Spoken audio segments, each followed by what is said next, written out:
나는 그날을 아직도 몸으로 기억한다. 생각으로가 아니라 피부로.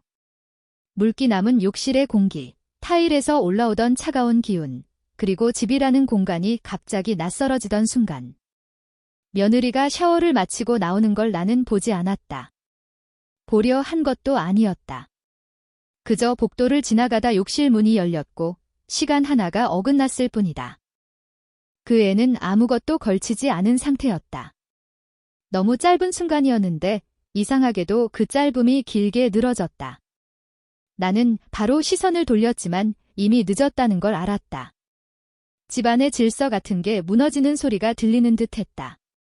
물 떨어지는 소리, 환풍기 소리, 내 심장 소리까지 다 크게 들렸다. 며느리는 얼어붙은 사람처럼 서 있었고 나 역시 몸이 말을 듣지 않았다.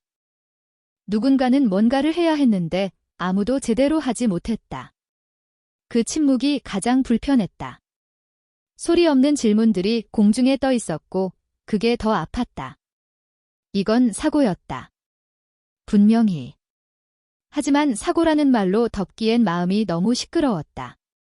집이라는 곳에서 가족이라는 이름 아래에서는 특히 더 그렇다. 선이라는 게 있다. 보이지 않지만 다들 안다고 믿는 선.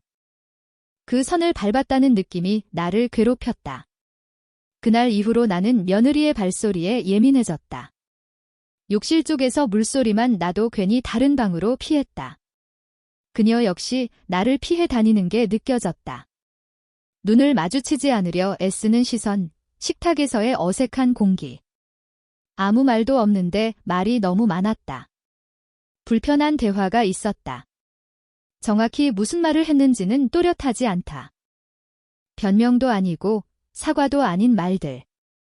서로를 보호하려는 말 같기도 했고 책임을 밀어내는 말 같기도 했다.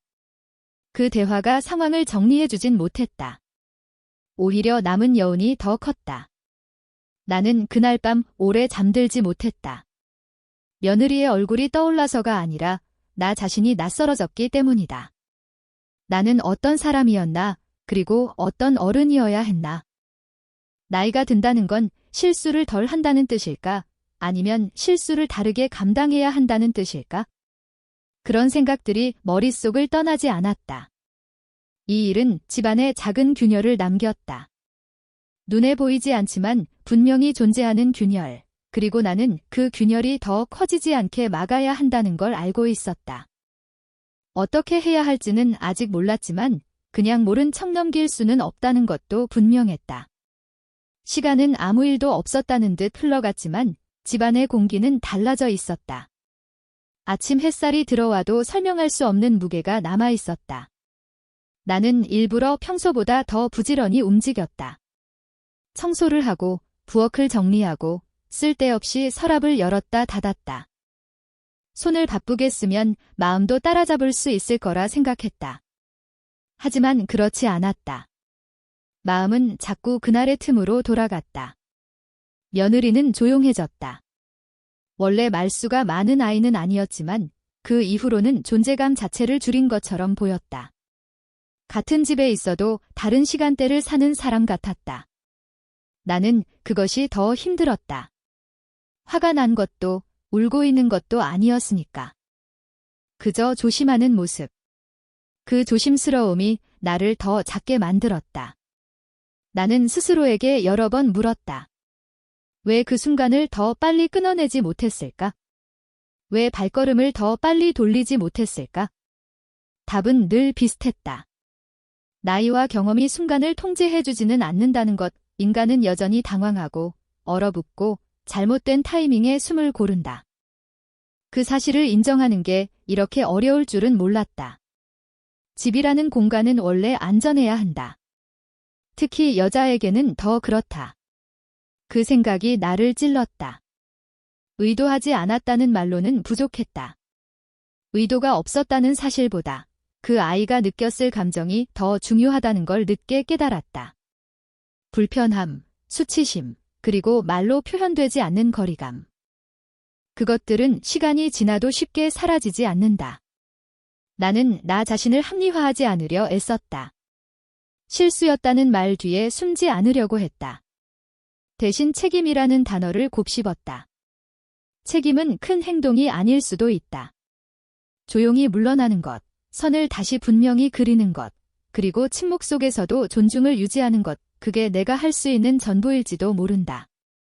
며느리의 일상을 관찰하게 되었다. 눈치를 본다는 표현보다는 배려하려 한다는 말이 더 맞을 것이다.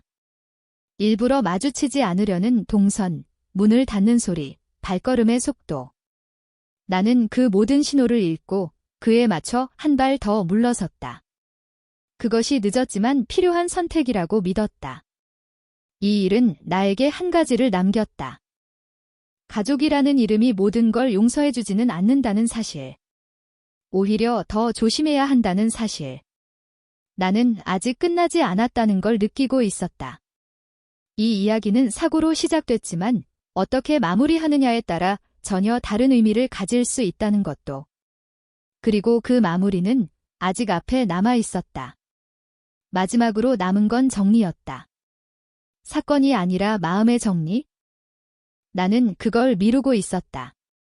나이가 들면 말보다 침묵이 편해진다. 괜히 건드리면 더 어지러워질 것 같아서. 하지만 집안의 공기는 이미 어지러웠고 그대로 두면 굳어버릴 것 같았다. 나는 스스로 역할을 다시 정했다.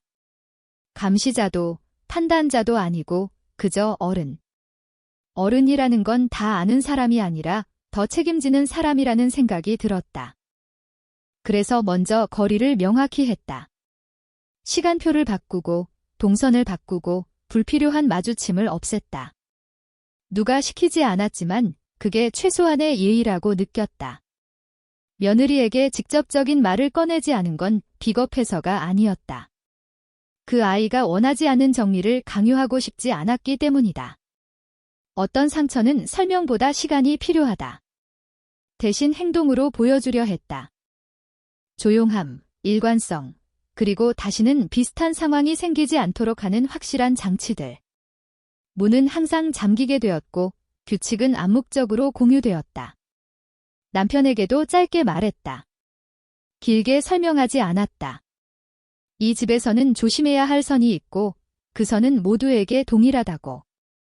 더 묻지 않았고 그도 더 묻지 않았다. 그 침묵은 회피가 아니라 합의였다. 시간이 지나자 작은 변화가 보였다. 식탁에서의 숨막히던 공기가 조금씩 풀렸고 며느리의 어깨도 덜 굳어 보였다. 여전히 조심은 있었지만 두려움은 아니었다. 그 차이는 느껴졌다. 나는 그걸로 충분했다. 모든 것이 예전처럼 돌아갈 필요는 없다. 다만 아브로를 망치지 않으면 된다. 이 일은 나에게 오래 남을 것이다. 잊을 수는 없을 테니까. 하지만 잊지 않는다고 해서 계속 상처로 남아야 하는 건 아니다. 잘못된 순간은 누구에게나 오지만 그 다음 선택은 각자의 몫이다. 나는 그 선택을 늦게나마 했다고 믿고 싶다. 가족이라는 말은 따뜻하지만 동시에 무겁다. 특히 나이가 들수록 더 그렇다. 보호해야 할 사람이 늘어나고 책임도 깊어진다. 나는 그 무게를 다시 느꼈고 그걸 피하지 않기로 했다. 이 집이 다시 숨쉬게 되기를 바라면서. 그리고 그날의 침묵이 앞으로의 존중으로 바뀌기를 바라면서.